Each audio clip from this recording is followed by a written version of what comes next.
Before we get into Q&A, I'll play one more short clip that I thought was important to comment on. This clip was mega viral about a week or two ago. And this is J.D. Vance on ABC News, I believe.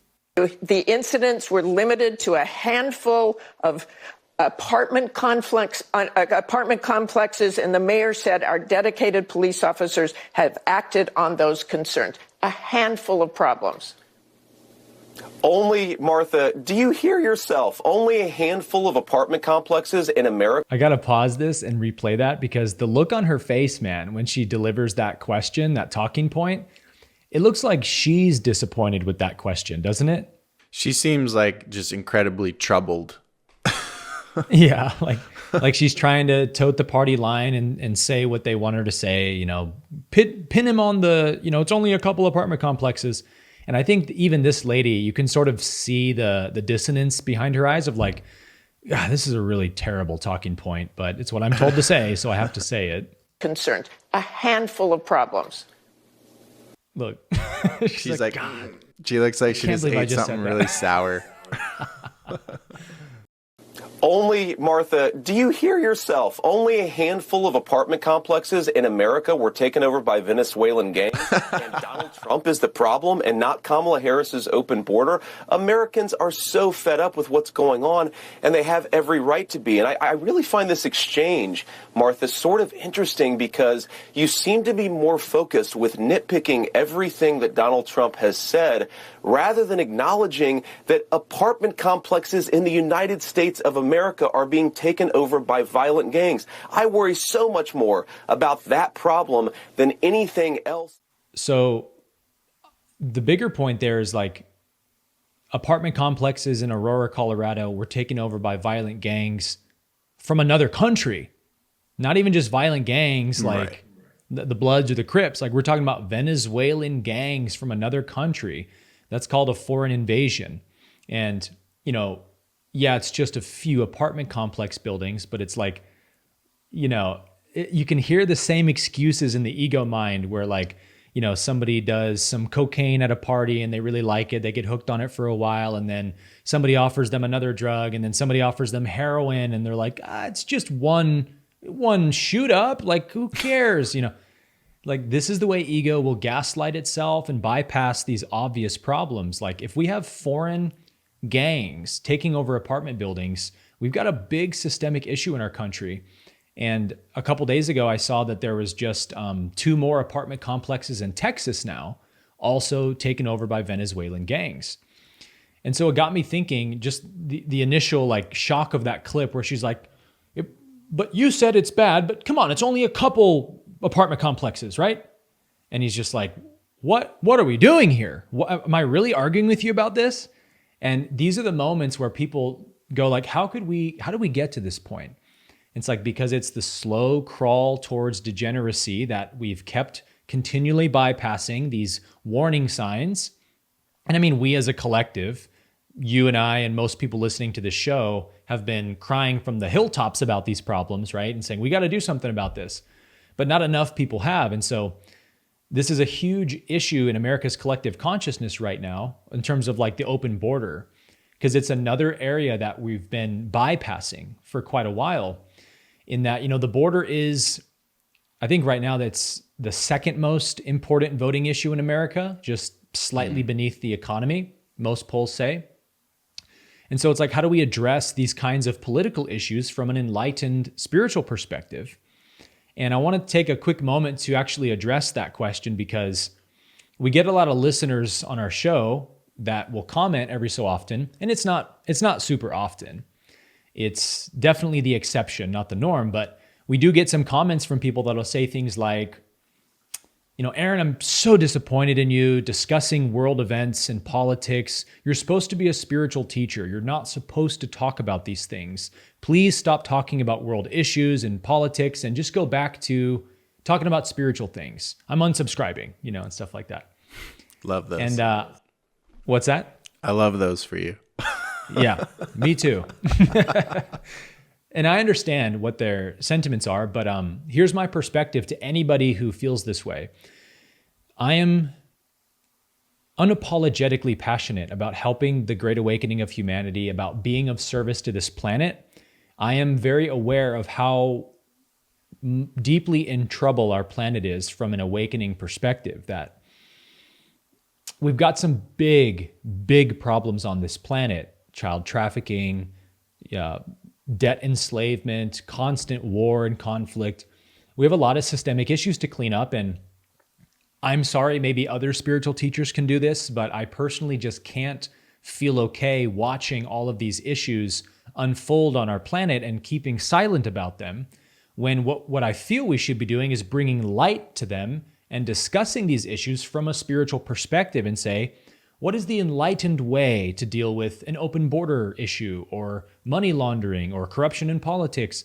I don't want to hide from the issues on our planet. I want to bring healing to them. And that means we have to talk about them.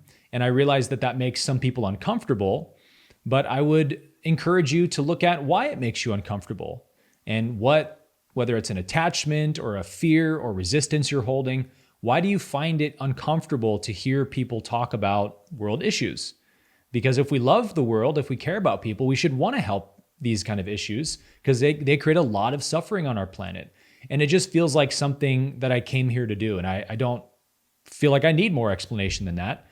But for me, it's about helping give the world those enlightened perspectives. Because if everybody looks at these kinds of issues with anger and resentment and rage, they just get worse, right? We don't create change by being angry and upset and blaming and pointing the finger.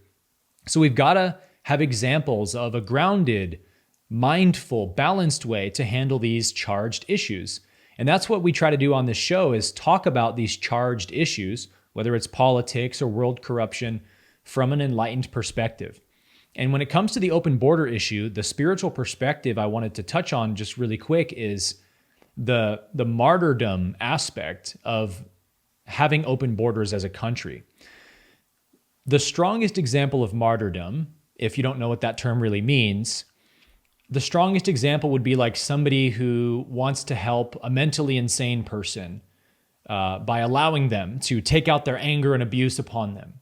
You know, imagine how foolish that would be, right? If you had a friend who went to an insane asylum and was visiting a violent inmate, in a straitjacket, and they're like, Jeremy, this poor guy, he's just suffering, he just wants to beat people and kill people, and I felt so bad for him that he was stuck in his poor straitjacket and he couldn't act out his feelings. So I made myself his target board and I let him take out his abuse on me to be of service to him. Everybody would say, my brother, that's not real service, right? Martyring yourself for another person isn't service, because true service is where everybody wins, right? It can't be a service if you lose in order for someone else to win, or if someone else loses for you to win, right? Service has to benefit everyone involved, or it's not real service. And by the way, that's one of the ways you can spot the negative polarity, is that they're always touting their virtue and how much they want to help everybody. But when you look at the actual effects of their decisions, they always leave a trail of suffering and devastation in their wake. So it's like they pretend to help people so they can get a bill passed or whatever the motive is, but the actual application never comes through, because the negative polarity can't actually help people, or they would lose negative power. So it's like, if we want to serve to be best of service to others, we have to use wisdom, right?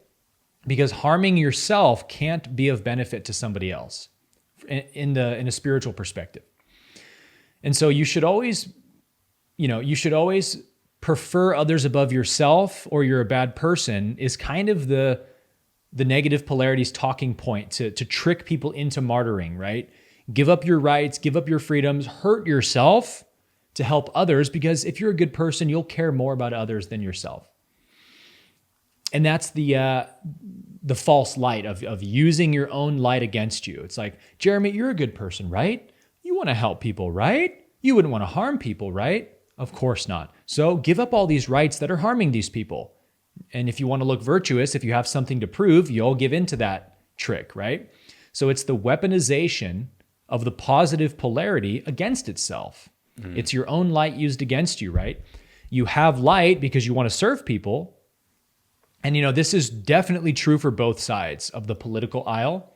It obviously tends to be way more true on the left, because the left, at least right now, it used to be different, but the left right now really represents the feminine polarity, whereas the right represents more of the masculine polarity, in that the left is all about social justice and helping people and being fair and equitable and stuff and caring and all that, which is very good.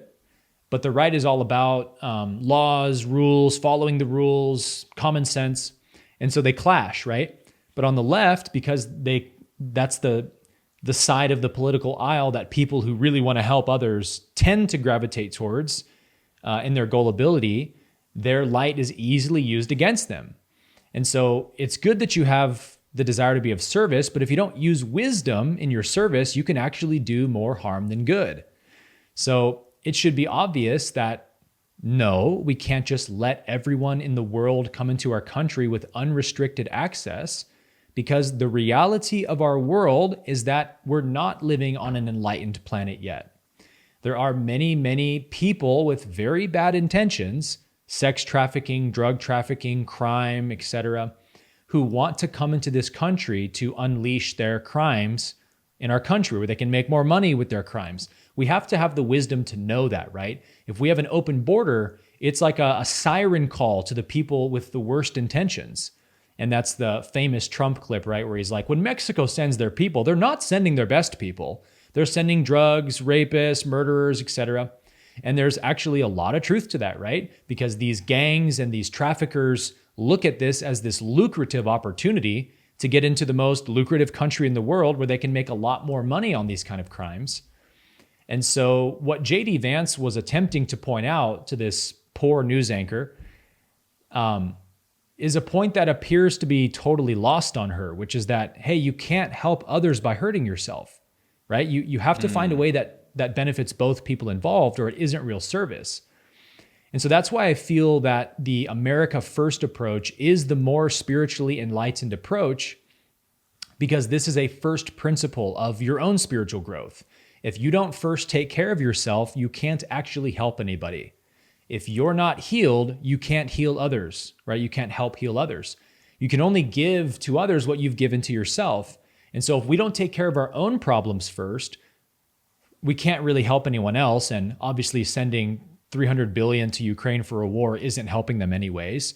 But like, even if America was sending money to other countries to the tune of hundreds of millions to solve world hunger and all this good virtuous stuff, it would still be a bad decision if we're living in poverty and disease and drug epidemic addiction and all these problems we have. You know, we have to take care of our own problems first, and then we can support others. And this is spirituality 101, right? To spend all of our money as a country, and I want you to look at our country as a macrocosm of an individual, because all the same rules apply, as we've always been saying. To spend all of our money to help other countries of the world while we're starving, we're poor, we're riddled with disease, this is spiritual bypassing, and it's martyrdom. We are bypassing our own problems in order to showcase some kind of fake virtue to the world. Look how good we are. We help other countries, while we're suffering and dying. We're always helping others at the cost of ourselves. And again, true service doesn't look like that. So a service where both sides win is the only kind of service we should be proponents of or tolerate from our leaders. And if we see these kinds of things like, what is it now, almost 4 years of open borders, 20 million some odd illegal immigrants are now in our country, and it was one of the bureaus, one of the three-letter agencies, DHS maybe, released a stat that there's 15,000 known murderers minimum in our country now. And it's like, hey, if you have kids, do you feel good knowing that 15,000 more murderers are now walking around our streets? Because I sure don't. And that's a sign that we've been overlooking something important. So like, having a closed border in the sense of we actually vet the people that come through to make sure that people are coming through with good intentions. How is that not an obvious win-win, right? We get to allow immigrants to come into our country legally, and we get to protect the sovereignty of our country. That should be the obvious solution. And you see J.D. Vance kind of being like, why is this a difficult issue, But it goes to show how far we've drifted from reality and reason and all these other virtues because we're in a fourth turning and all of the shit is coming up to the surface to be seen. And, you know, it's been uncomfortable for the last 4 years, but I think you'd probably agree with me, Jeremy, that I'm very thankful for all of these systemic problems that have happened over the last 4 years since COVID, really, because they have woken our country up like nothing else ever has. And it's like, where would we even be if COVID never happened, if all these other things never happened?